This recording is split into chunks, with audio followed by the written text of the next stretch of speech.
ক্রিটিসিজমের আইনসম্মত সংজ্ঞা আছে, উপায় আছে, সেগুলো অবশ্যই করা যাবে।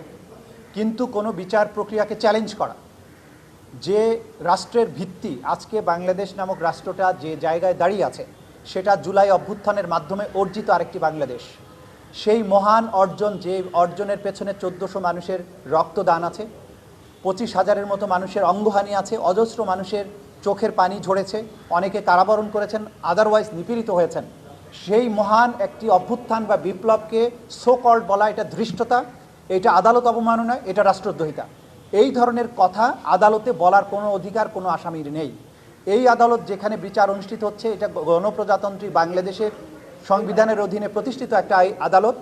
এই ট্রাইব্যুনালের যে আইন, সেটা 1973 সালে স্পেশাল একটা আইন, ক্রাইমস ট্রাইব্যুনালস অ্যাক্ট 1973, এটা সংবিধান দ্বারা সুরক্ষিত। এই বিপ্লবকে, এই আন্দোলনকে, এই আইনকে চ্যালেঞ্জ করে এই আদালতে দাঁড়িয়ে কোনো কথা বলার অধিকার কোনো আসামির নাই, সেটা অবশ্যই রাষ্ট্রদ্রোহিতা হবে। আইনের পরিকাঠামোর মধ্য দিয়ে তার যে সমস্ত রাইটস আছে সেগুলো তিনি পাবেন।